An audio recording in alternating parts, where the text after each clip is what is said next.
Hello, my name is Connor Walker, 38 years old. I live in San Diego, California in a seaside villa in La Jolla, where the Pacific waves gently lap against the shore each night, as if reminding me that life is still beautiful, even though my heart has been shattered for a long time. I am a writer, a best-selling author, and an inspirational speaker, or at least that's what people call me. My books, From Journey Through the Darkness to the Fire Within, have sold millions of copies worldwide, translated into over 20 languages. I've stood on grand stages, from auditoriums in New York to international events in London, speaking about overcoming pain and finding meaning in life. People pay thousands of dollars just to hear me speak for an hour, and I have a management team to arrange book signings, TV interviews, and lucrative publishing deals. I'm not saying this to boast, but my bank account has enough zeros that I wouldn't need to work another day in my life. What I do now stems from passion, personal interest, and the mission I've set for myself. The villa I live in, with its spacious living room featuring floor-to-ceiling glass windows overlooking the ocean, an infinity pool on the rooftop, and a garage housing 3 luxury cars, is a testament to that. But the most precious thing in my life isn't money, nor the literary awards, nor the handshakes from CEOs. It's Sophie, my 14-year-old daughter, the only light left in my world. I am a widower. 4 years ago, Emily, my wife, passed away in a car accident. One rainy evening, a truck lost control on the highway, and just like that, the woman I loved most was gone, leaving me with Sophie and a void that can never be filled. I still remember the day I had to tell Sophie that her mother wasn't coming back. She was only 10 at the time, and she didn't cry. She just looked at me, her bright brown eyes sparkling like Emily's, and asked, "Dad, you won't leave me, will you?" I hugged her tightly, promising I'd never leave her, but deep down, I knew I could never replace her mother.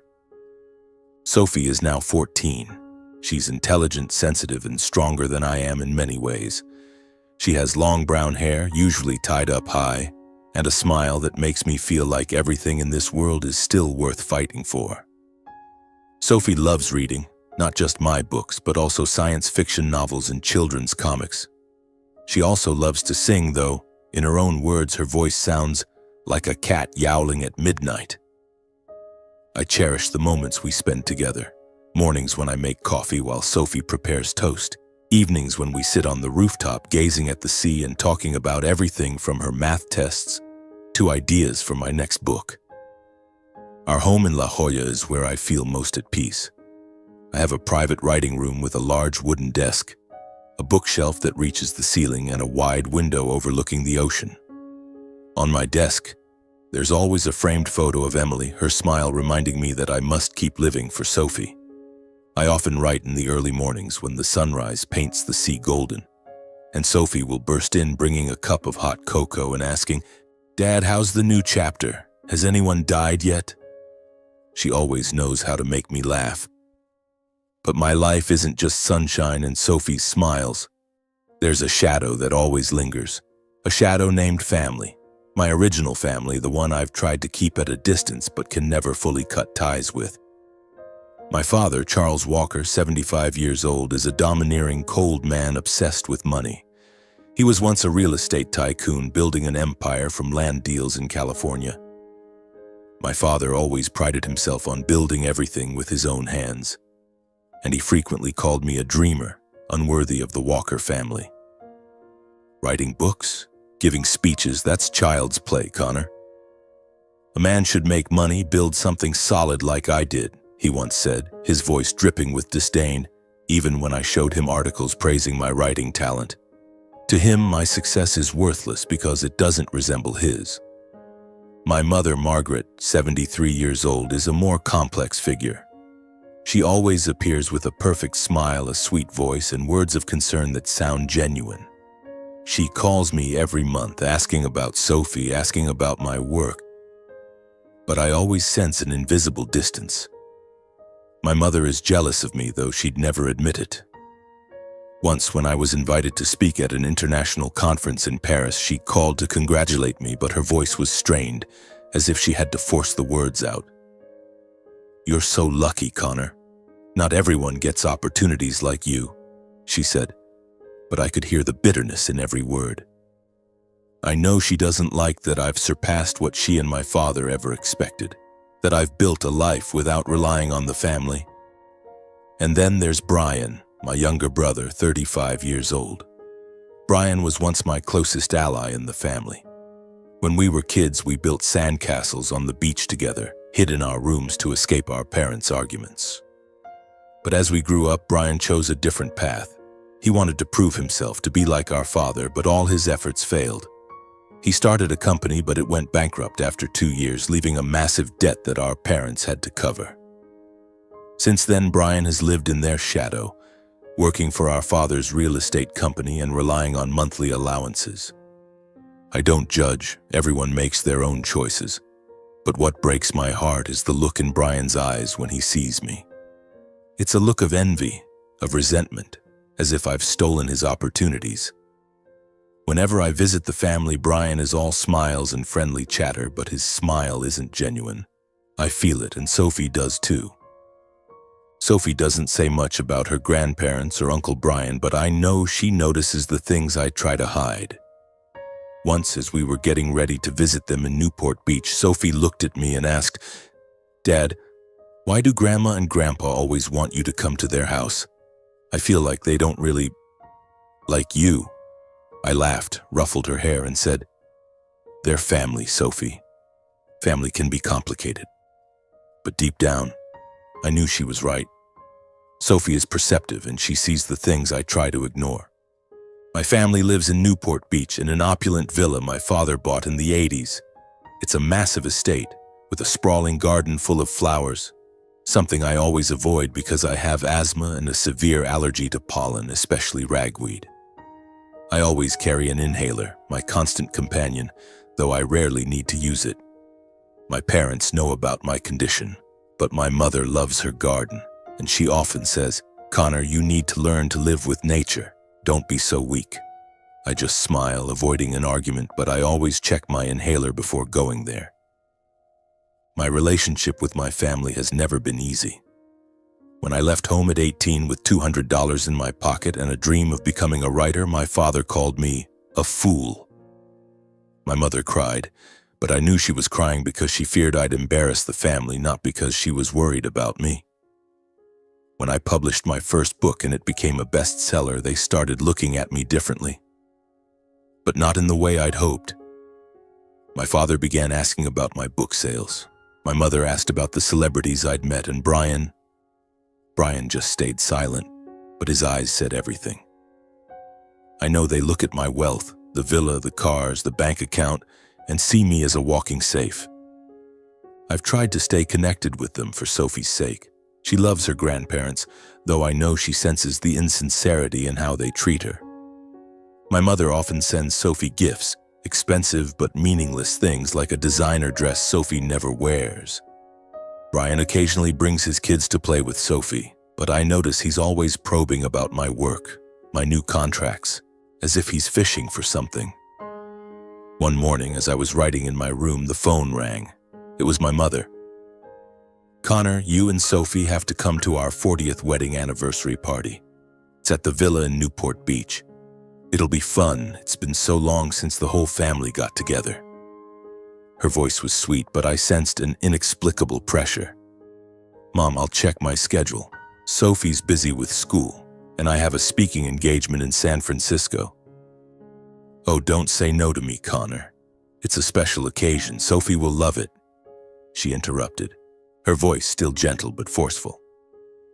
I looked out the window and saw Sophie lying on a lounge chair outside reading a book. She looked up as if sensing my gaze and flashed me a smile. I sighed. "All right, Mom, we'll come." I hung up, but a feeling of unease crept into my heart. There was something in my mother's voice and her enthusiasm that made me feel like I'd just agreed to step into a game where I didn't know the rules. I tried to push that thought away, telling myself it was just a family party, an opportunity for Sophie to have fun with her grandparents and cousins. The day we set off for Newport Beach, the sky was clear and blue with golden rays of sunlight streaming down the coastal road, making the water sparkle like molten silver. Sophie sat in the passenger seat, earbuds firmly in place, humming along to a Taylor Swift song. I glanced at her and her smile warmed my heart, though my chest still felt heavy. I checked my bag for the third time, ensuring my asthma inhaler was tucked safely in its small compartment. I've had asthma since childhood, and though I manage it well, I always carry my inhaler, especially when visiting places with lots of flowers, like my mother's lavish garden at the Newport Beach Villa. My mother knows I'm severely allergic to ragweed pollen, but she loves her garden more than she cares about my health.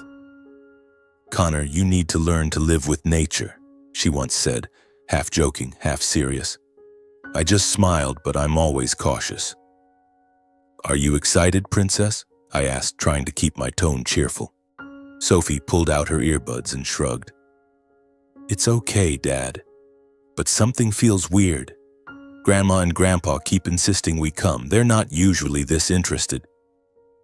I chuckled, patting her hand lightly. "Come on, Sophie. It's just an anniversary party. We'll eat, laugh, and head home." But Sophie's words echoed in my mind as I drove along the winding roads leading to my parents' villa. She's more perceptive than I give her credit for, and maybe she sensed something I was trying to ignore. My parents' villa sits on a hill overlooking the sea, an opulent architectural marvel with gleaming glass walls and a meticulously tended garden. As Sophie and I stepped out of the car, the festive atmosphere was already in full swing. Servers in crisp white uniforms moved through the crowd with trays of wine and appetizers, while soft jazz music floated from outdoor speakers. My mother's garden, bursting with roses, hydrangeas, and plants I couldn't name, filled the air with a heavy fragrance under the glow of the sunset. I took a deep breath, checking my bag again. The inhaler was still there. I told myself I was being paranoid. My mother, in a striking red silk dress, appeared the moment she saw us. "Oh, Sophie, my darling." She hugged Sophie tightly, but her eyes flicked past her to me as if sizing me up. "Connor, you look well. Success changes a man, doesn't it?" I forced a smile, ignoring the way she emphasized success. "Thanks, Mom. You're as radiant as ever." My father approached, dressed in an expensive gray suit, clapping me hard on the shoulder. "Connor, you finally showed up. I thought you'd be too busy signing books or giving speeches somewhere, no time for family." His words were a familiar little jab, sharp and practiced. "I always have time for Sophie and family, Dad," I replied, keeping my voice steady. He just laughed, a smile that didn't reach his eyes. "Good. Today's a special day. The whole family needs to have fun." Brian appeared moments later in a slightly rumpled suit, his grin wide but insincere. "Connor, my man, long time no see." He hugged me, but the embrace was stiff like a formality. Then he turned to Sophie, ruffling her hair. "You're growing up so fast, Sophie. My kids are waiting to play with you." Sophie smiled, but I noticed a cautious glint in her eyes. She nodded and ran off to join Brian's kids, two noisy blonde children playing near the garden. I watched her go, that uneasy feeling stirring again, but I forced myself to blend into the party atmosphere. The party unfolded like a perfectly staged performance. My father stood in the center of the crowd, recounting the story of his and my mother's wedding day, his voice booming like a stage actor's. The guests, friends, business associates, and a few real estate bigwigs, laughed and raised their glasses in toasts. My mother glided between tables, her smile dazzling, but I noticed her glancing at me often as if keeping tabs. Brian, as usual, played the role of the jovial younger brother. He pulled me aside, handing me a glass of wine. "Come on, big bro, spill it. How's the new book going? I heard you're about to sign $1 million deal with a publisher." I shrugged, keeping my distance. "It's going fine, Brian. How about you? Things good at Dad's company?" Brian laughed loudly, but his eyes darted away. "Oh, you know, real estate's always hot. Not as glamorous as you, though, Mr. Self-Made Millionaire, right?" He slapped my shoulder, but the gesture was harder than necessary, like he was hiding something. As I was talking to Brian, Sophie suddenly ran up, slightly out of breath, her bright brown eyes full of worry. "Dad, did you bring your asthma inhaler?" she asked, her voice soft but urgent. I frowned, setting my wine glass down. "Yeah, I've got it. It's in my bag like always." I pointed to the chair a few meters away where I'd left my bag. Sophie followed my gesture, then looked back at me, still uneasy. "Dad, you should check on it. I don't know, I just feel worried." I smiled, trying to reassure her, but her words made my heart beat faster. "All right, Princess, I'll check." I stood to head toward my bag, but Brian immediately stepped in, grabbing my arm. "Hey, big bro, come on. Dad wants to introduce you to some business partners. They've heard about you forever and want to meet the best-selling author." Brian laughed, his enthusiasm overdone, pulling me toward a group of men in suits standing near my father. "Brian, hold on. I need to grab my bag first," I said, trying to pull my arm free, but Brian held tight, almost dragging me. "Relax, man. Your bag's safe. Who'd mess with Connor Walker's stuff?" He winked, but his smile was stiff, like he was hiding something. I glanced at Sophie, who was still standing there, her worried eyes following me. I wanted to go back and check the bag, but Brian had already pushed me into the group of my father's partners. My father stood there, his voice booming, introducing me as if I were part of his success story. "This is Connor, my son. Best-selling author, self-made millionaire. Who'd have thought the dreamy kid would make it this far, right?" The guests laughed and clinked glasses, but I only nodded absently, my mind still on the bag. I tried to excuse myself. "Dad, sorry, I need to check something." But my father slung an arm around my shoulder, holding me in place, his voice authoritative. "Relax, Connor. Today's about your mother and me. You need to be here." I tried to stay calm, but the unease had turned into a cold wave running down my spine. I glanced at Sophie, who was standing near the garden talking to one of Brian's kids. Then suddenly I heard a scream, Sophie's voice. "Dad, Dad!" She was lying on the grass, clutching her stomach, her face contorted in pain. "My stomach hurts. It hurts so much." My heart stopped. I pushed through the crowd, running to Sophie and kneeling beside her. "Sophie, what's wrong? Tell me." I placed a hand on her forehead, checking her, but she only clutched her stomach tighter. Eyes squeezed shut, her voice trembling. It hurts so bad, Dad. Take me to the hospital, please." Without hesitation, I scooped Sophie up, feeling her small body trembling in my arms. The crowd began to murmur, a few guests turning to look. My mother rushed over, her face full of worry, or perhaps feigned worry, I wasn't sure. "Connor, what's going on? Is Sophie okay?" "She's having stomach pain. I'm taking her to the hospital now," I said, my voice tense, striding quickly toward the parking area. My father stepped in, his voice calm but commanding. "Easy, Connor. Let me call an ambulance. It's not safe to drive her right now."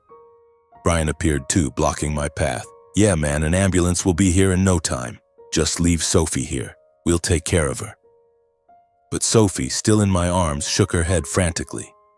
"No, I want Dad to take me. Dad, please." Her voice was desperate, her eyes wide, as if trying to tell me something I didn't yet understand. I looked at my mother, my father, then Brian. They were all trying to keep me there, and in that moment I felt like I was surrounded by wolves in sheep's clothing. "No, I'm taking Sophie. Thanks, Mom, Dad, Brian, but I've got this." My voice was firm as I stepped past Brian, carrying Sophie toward the car. As I walked out of the garden, passing through the villa's main gate, I nearly froze. A small truck had just pulled up at the entrance, and workers were unloading large bundles of flowers. I recognized them immediately, not roses or hydrangeas. They had dark green leaves, small yellow flowers, and a sharp, pungent smell. Ragweed, the flower I'm severely allergic to, the kind my mother knows could make me struggle to breathe, even endanger my life without my inhaler. My chest tightened, not just from the air, but from a terrifying premonition. I looked down at Sophie, still clutching her stomach, but her eyes flicked toward the truck, then back to me as if trying to tell me she knew something. I tightened my grip on her hand, hurrying toward my car. Dad, be careful, Sophie whispered, her voice small but certain. I don't think this is a coincidence. I didn't respond, but deep down I knew she was right. This wasn't just a family party, it was a trap, and I had nearly walked right into it. I carried Sophie to the car, my heart pounding in my chest. The air outside the villa's gate was fresher, free from the suffocating floral scent of my mother's garden. But my chest still ached, not just from asthma, but from the growing dread in my mind. The truck loaded with ragweed, the flower I'm so severely allergic to that it could be life-threatening without my inhaler, was still parked at the gate like a silent warning. I set Sophie down in the passenger seat, quickly checking to see if she was okay. Her face was still contorted, hands clutching her stomach, but her eyes were sharp, not like those of a child in pain. Dad, hurry, Sophie whispered urgently. Take me to the hospital. I nodded, saying nothing, and started the car. As I drove down the winding road away from the twinkling lights of the party, I glanced at Sophie. She was no longer clutching her stomach. Instead, she sat up straight, her bright brown eyes staring out the window as if deep in serious thought. I slowed down, pulling over on a quiet stretch of road where the dim streetlights cast a yellowish glow on her face. Sophie, I said, my voice low. Are you okay? Were you really having stomach pain? Sophie turned to me, her eyes a mix of worry and determination. Dad, I wasn't in pain, she said, her voice small but certain. I was pretending. I had to do it to get you out of that party. I stared at her, stunned. Pretending? Sophie, why did you do that? What's going on? Sophie took a deep breath as if organizing her thoughts. Dad, I think Grandma, Grandpa, and Uncle Brian are trying to do something to you. I'm not sure what, but everything at that party, it wasn't normal. My heart pounded harder, but I kept my voice calm. Tell me more, Sophie. What did you see? Sophie looked down at her hands, then up at me, her eyes blazing like her mother's. Dad, from the moment we arrived, I felt something was off. Grandma and Grandpa kept looking at you, but not in a happy or proud way. They were looking at you like they were calculating something. Uncle Brian kept dragging you around, not letting you sit still. I saw him talking to one of the servers, the one in the white uniform with black hair. That guy was standing near your bag, lingering around it like he was looking for something. I think he took your inhaler. A chill ran down my spine. I replayed the memory, Brian pulling me away to talk, his over-the-top enthusiasm like he was deliberately distracting me. I recalled how he stopped me from checking my bag and the way his eyes darted away when I mentioned the inhaler. Go on, Sophie, I said, my voice hoarse with tension. I checked your bag by the chair, and just as I thought, your inhaler was gone, Sophie said, her voice steady. And then I saw Grandma, Sophie continued, her voice trembling slightly as if afraid of what she was about to say. She was standing in the corner of the garden near the fountain talking on the phone. She was whispering so I couldn't hear clearly, but I saw her looking around like she was scared someone might overhear. She said something about flowers and on time. Dad, I know you're allergic to ragweed. I learned about it in biology class. If you inhale its pollen and have an asthma attack, it's dangerous, especially if you don't have your inhaler. It could be life-threatening. I gripped the steering wheel tightly, trying to process what Sophie had just said. My inhaler was gone. Ragweed had shown up. Brian, my mother, my father, they all acted like everything was normal, but Sophie, my 14-year-old daughter, had seen the signs I'd ignored. Are you sure, Sophie? I asked, though deep down I knew the answer.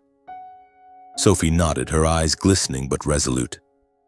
I'm sure, Dad. I don't know exactly what they're planning, but I know if you stayed at that party, you'd be in danger, so I faked the stomach pain. I figured if I made a scene, you'd take me away immediately and they wouldn't be able to stop us. I looked at her, my heart squeezed by a mix of pride and pain. Sophie, my little girl, had saved me.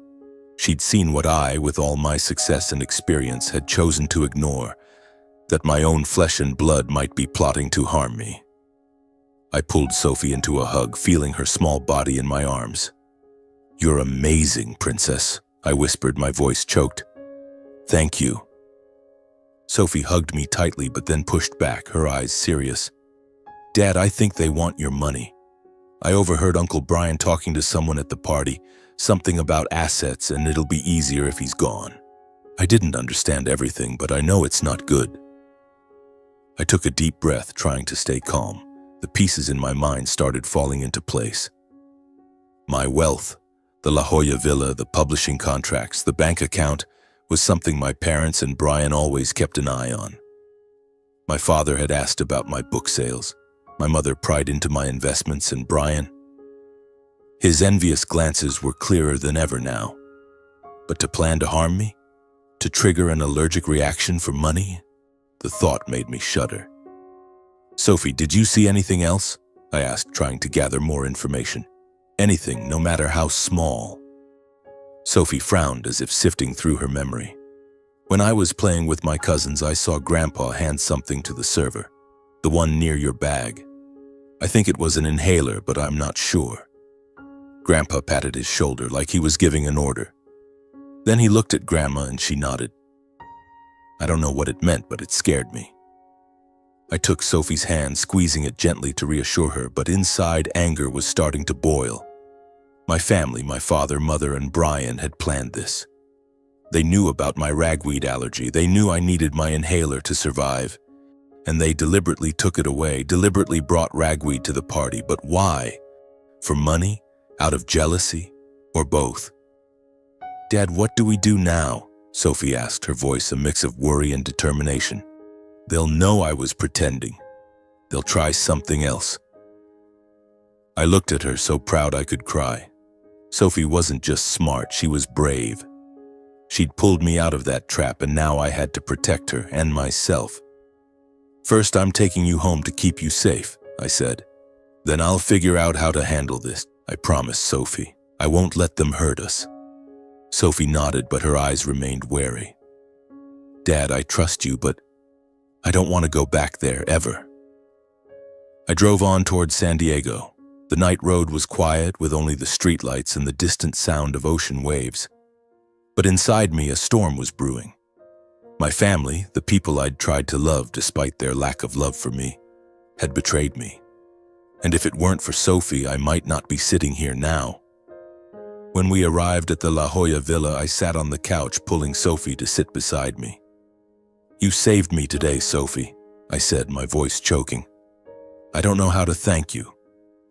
Sophie smiled, but it was sadder than usual. Dad, I just want you to be safe. We already lost Mom. I can't lose you too.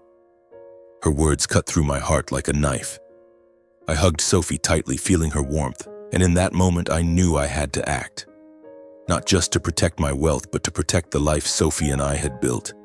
My family may have set a trap, but I wouldn't let them win. The next morning I called my lawyer, James Carter, a middle-aged man with a calm voice and a razor-sharp mind. I'd been working with James since my first book became a success, and he's the one who's helped me manage my assets, publishing contracts, and all legal matters. I briefly recounted what happened at the party, the stolen inhaler, the appearance of ragweed, and the suspicious signs Sophie had noticed. James listened without interrupting, but I could hear him scribbling notes quickly. Connor, these are serious allegations, James said when I finished. If what you and Sophie suspect is true, this could be a conspiracy to cause bodily harm, even attempted murder. How do you want to proceed? I looked at Sophie, who was sitting at the breakfast table, nibbling on a piece of toast. I want to report this to the police, I said firmly, and I want to file for a restraining order. I don't want my parents or Brian anywhere near me or Sophie ever again. James agreed immediately. All right, I'll prepare the paperwork for the restraining order, but for the police report, you'll need evidence. Sophie's a witness, but the testimony of a 14-year-old might not be enough to convince them. Do you have anything else? Security footage, text messages, anything? I shook my head, feeling helpless. No, James. I don't have anything concrete, just Sophie's word and my gut. But I know my family, they want my money, and I think they're willing to do anything to get it. James was silent for a moment, then said, "Then we'll start with what we have. I suggest you set up a trust immediately, transferring all your assets into it and designating Sophie as the beneficiary when she comes of age. This will ensure that no matter what happens to you, your family can't touch your wealth. Do you agree?" "Absolutely," I replied without hesitation. "I want Sophie to be safe financially and otherwise." Over the next few days, I worked closely with James to establish the trust. I transferred all my assets, the La Jolla Villa, the money in my bank accounts, book royalties and investments, into the trust, designating Sophie as the beneficiary when she turns 18. James ensured the trust was structured so that no one, not my parents nor Brian, could touch a single cent. "This is the best way to protect Sophie," James said as we signed the final documents. "If your family has designs on your wealth, they'll have to give up when they realize it's out of their reach." I also asked James to prepare the paperwork for the restraining order. "I want my parents and Brian barred from contacting or coming near me and Sophie," I said. "They've gone too far." James nodded. "I'll file the motion today. With what you and Sophie have described, the court is likely to approve it, especially since a minor is involved. But Connor, are you sure you want to completely cut ties with your family? This is a step you can't undo." I looked out the window, watching Sophie read a book on the rooftop, sunlight glinting off her brown hair. "I'm sure," I replied. "They're not family. Family doesn't do things like this." A week later, I got a call from my mother. I hesitated but finally pressed the answer button. Her voice was as sweet as ever, but I could hear the tension in every word. "Connor, I heard you went to the police. What's going on? Sophie had a stomachache and then you left without saying anything. Your father and I were so worried." I gripped the phone tightly, forcing my voice to stay calm. "Mom, you know what happened. My inhaler disappeared. Ragweed showed up at the party. Sophie saw you making a sneaky phone call, saw the server hand something to Dad. Did you think I'm too stupid to notice?" Silence. Then my mother laughed, a strained, awkward laugh. "Oh, Connor, you've misunderstood. There's no conspiracy. Your inhaler probably fell somewhere. And the flowers? They were just decorations. I forgot you're allergic to them. That's all there is to it." I clenched my fist, anger flaring. "You know I'm allergic to ragweed. You know I need my inhaler to breathe. And you expect me to believe it's all a coincidence? Connor, you're my son. I would never harm you." Her voice rose, but I no longer believed her. My father cut in, his voice booming through the speaker. "Connor, that's enough. You're insulting your family. We just wanted a nice party. If you didn't want to stay, just say so instead of making up crazy stories." I took a deep breath, my voice turning cold. "Dad, Mom, listen carefully. I've set up a trust. All my assets now belong to Sophie, and none of you can touch them. I've also filed for a restraining order. From now on, you're not to contact or come near me or Sophie. If you do, the police will step in." A long silence followed. Then Brian spoke, his voice trembling but laced with anger. "Bro, what are you doing? We're family. You really think we'd try to hurt you just because Sophie imagined some nonsense?" "Don't drag Sophie into this," I snapped. "She's smarter than you all think, and I believe her. This is the last time I'm talking to you. Don't contact me again." I hung up, my hands shaking. Sophie walked into the room, her eyes worried. "Was that Grandma and Grandpa?" I nodded, pulling her into a hug.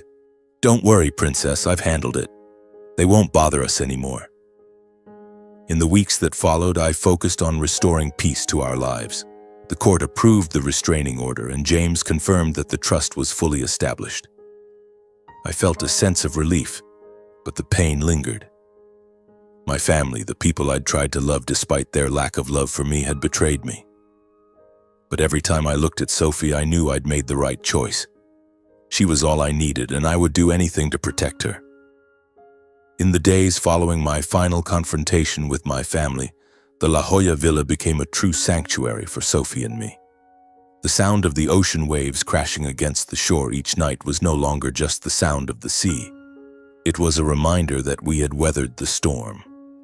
I continued writing books and speaking on grand stages, sharing my story, but now every word I wrote, every speech I gave carried a new purpose: to protect Sophie, to safeguard the life we had built, and to never let the past drag us back. Sophie, my brave 14-year-old, became the center of my world. She went to school, devoured thick books I could barely comprehend, and sang pop songs with what she called her midnight cat yowl voice. But there was a change in Sophie, a maturity beyond her years. She no longer mentioned her grandparents or Uncle Brian, but sometimes I caught her staring into the distance, as if reflecting on what had happened. I knew Sophie was hurting, not just from losing her mother, but from realizing that family, people who were supposed to love us, had set a trap for us. "Are you okay, Princess?" I asked one morning as we ate breakfast on the rooftop. Sophie was nibbling on toast, the sunlight glinting off her brown hair, making it shimmer like the sea. She smiled, but there was a hint of sadness in it. "I'm okay, Dad. It's just, I didn't expect Grandma, Grandpa, and Uncle Brian to do that. I thought family was supposed to love each other." I set my coffee down and took her hand. "I used to think that too, Sophie, but sometimes family isn't about blood. Family is the people who stand by you, protect you, and love you truly. Like you and me." Sophie nodded, her eyes brightening. "And I have you. That's enough." Her words warmed my heart, but also reminded me that I had to keep moving forward, not just for myself, but for Sophie. I had lost Emily, and now I had lost my original family, but I had Sophie, and I would do anything to give her a happy life. The months that followed passed with a peace I hadn't expected.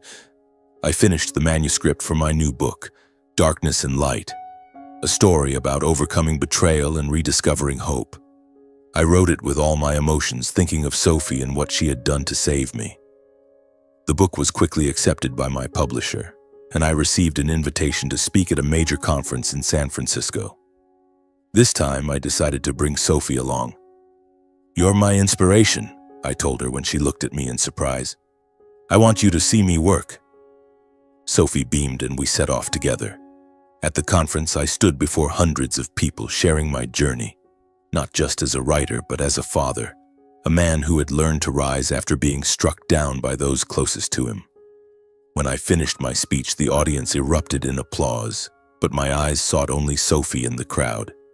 She stood in the front row, clapping the loudest, her proud smile making me feel like I had conquered the world. Back in San Diego, Sophie started high school. Like any father, I worried she'd struggle with the transition. But Sophie adapted quickly. She joined the book club where she passionately debated novels and even began writing her own short stories. "Dad, I think I inherited your writing genes," she said one evening, handing me a story about a girl who saved the world with her intelligence. I laughed, but deep down, I knew her story wasn't just fiction. Sophie had saved me in a very real way. One early fall morning, as I dropped Sophie off at school, I noticed a new face among the teachers. She was tall, with neatly tied blonde hair, wearing a light blue sweater and a long skirt, her smile gentle yet radiant. Sophie ran to her, hugging her like they were old friends. "Dad, this is Miss Harper Bennett, my language arts and American literature teacher," Sophie introduced, her voice brimming with excitement. I shook Harper's hand, feeling its warmth and steadiness. "Hello, Miss Bennett. Thank you for looking after Sophie. She talks about your class all the time." Harper smiled, her bright green eyes sparkling. "Call me Harper, Mr. Walker. Sophie's an amazing student. She's smart, sensitive, and has a huge heart. You must be very proud." I looked at Sophie standing beside Harper, her smile radiant. "Yes, I'm very proud. She's everything to me." From that day, I began noticing Harper more. Not just because she was Sophie's teacher, but because of the kindness and intelligence she exuded. Harper didn't just teach literature, she inspired. Sophie told me Harper organized book discussions, encouraged students to share their emotions, and even held extracurricular sessions for writing poetry or short stories. "Miss Harper says everyone has a story worth telling," Sophie said once, her eyes shining. "She makes me think about Mom more, but not in a sad way. Harper and I started seeing each other more often, mostly through school activities. I volunteered to drive for a book club field trip, and Harper sat beside me on the bus chatting about our favorite books. She loved Wuthering Heights by Emily Bronte, while I preferred The Great Gatsby by Fitzgerald. We debated playfully, and I realized I was laughing more, feeling a lightness I didn't think I could feel again. One afternoon, when I picked Sophie up after an extracurricular event, Harper invited us to a small cafe near the school. "Just to thank you for helping with the club," she said, but her eyes suggested it was more than gratitude. Sophie, with her keen perception, winked at me when Harper wasn't looking. "Dad, Miss Harper is super cool. You should ask her to dinner next time." I blushed, shooting Sophie a mock glare, but she just laughed. From then on, I found excuses to see Harper. I invited her to one of my book signings, and she came, bringing a collection of Whitman's poetry as a gift. "I thought you'd like this," she said, her smile making my heart race.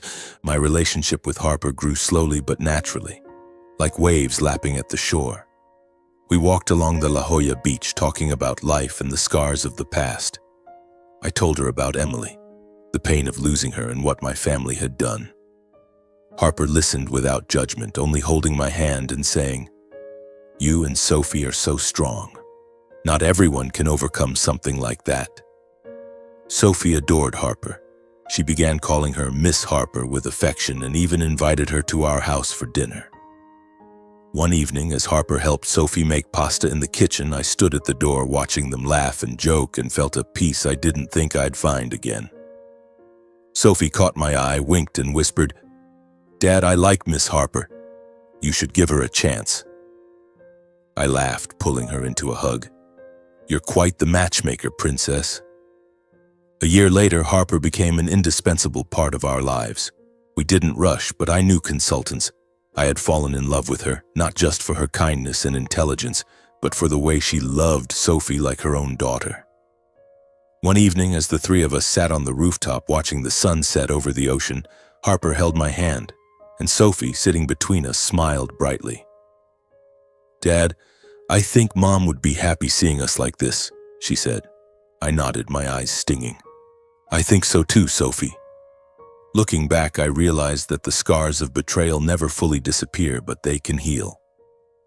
My family, my parents and Brian, had tried to harm me, but they failed, not just because of Sophie's quick thinking, but because I chose to stand up and protect what mattered most. Sophie, with her sharp mind and brave heart, saved me from their trap, and in doing so taught me that true family isn't about blood. It's about love and sacrifice. Harper brought light back into my life, not to replace Emily, but to remind me that love can bloom even on ground that seemed barren. I looked at Sophie and Harper, the two most important women in my life, and knew that no matter how painful the past, our future would always shine brightly. One afternoon, as the three of us walked along the beach, Sophie stopped, picked up a smooth pebble, and tossed it into the sea. "Dad, I think Mom's watching us," she said softly. "I think she's happy because we're happy." I took Sophie's hand, feeling its warmth, and glanced at Harper, who was smiling at us. "I think so too, Princess," I said, my voice catching. "And I think Mom would be so proud of you for saving me." Harper squeezed my hand gently. "You know, Connor," she said, "I used to think some wounds never heal. But watching you and Sophie, I believe love can heal anything." I pulled Harper into a hug, feeling my heart beat steadily. "You're right," I said. "Love, and the right people at the right time." In that moment, standing between Sophie and Harper, with the sound of the waves and the glow of the sunset surrounding us, I realized my greatest lesson. Enemies can come from those closest to you, like my family, who exploited my weaknesses for greed. But Sophie's sharp instincts, her pure heart, and her brilliant mind saved me from them. And despite betrayal, despite a once broken heart, I found new love with Harper. Not to replace Emily, but to remind me that life always offers new beginnings when you meet the right people. I watched Sophie run ahead, chasing a wave, and Harper leaned against my shoulder, whispering, "We're going to be okay, right?" I nodded, smiling. More than okay, Harper, we have each other. Life doesn't promise to be easy. The scars from my family's betrayal remain, but they no longer hurt. Sophie taught me that a child can be a guiding light, and Harper taught me that love can heal any wound. With them by my side, I knew nothing could pull us back into the darkness.